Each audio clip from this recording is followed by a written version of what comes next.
کو یہ رات کے اندھیری میں پیدا حکومت ہے، ہر کام رات کے اندھیری میں کرتی ہے، اور میں سمجھتا ہوں حکومت آئینی ترامیم نہیں غیر آئینی ترامیم کرنے جا رہی ہے۔ ایسی کوئی ترمیم نہیں ہونے چاہیے جو آپ اتنے اپنے پاس رکھے، اتوار والے دن لے کے آئے، کوشش کرے اتوار کو کرے۔ دیکھو کس چیز کی پردہ داری ہے، کس چیز کو چھپانا ہے؟ کیا آئینی ترمیم آپ صرف عدلیہ کو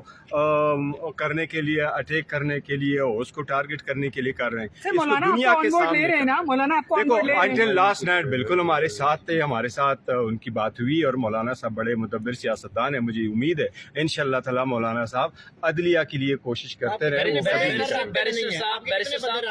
نہیں، ہمارے سارے بندے انشاءاللہ ہمارے ساتھ ہوں گے، ایک آدھ دو جو ہے اگر وہ نہیں بھی رابطے میں، ان کے فیملی ممبرس ہے ہمارے، میں ان کو بتا چکا ہوں، ہماری اسپیشل کمیٹی ہے، میں نے ان کو نام لکھوائے تھے، میں نے فلور آف دا اسمبلی پہ بھی کہا تھا، میں نے کمیٹی میں بھی کہا تھا کہ یہ پارلیمنٹیرین کی کمیٹی کے لیے جو ہم ایگری ہو گئے تھے، وہ سب سے پہلی بات یہ ہے کہ ہر پارلیمنٹیرین کا ایک رسپانسبلٹی ہے، ذمہ داری ہے اس کو کہ وہ اپنے مرضی کے مطابق ووٹ استعمال کرے، یہ اس کی آئین کی ذمہ داری ہے، آپ اس کو میک شور کرے کہ وہ اسپیکر صاحب سے ملاقات کرنے جا رہے ہیں پھر؟ نہیں، ہماری علیحدہ ملاقات نہیں ہے، ہماری ابھی اسپیشل کمیٹی کی میٹنگ جو صبح جس کے لیے میں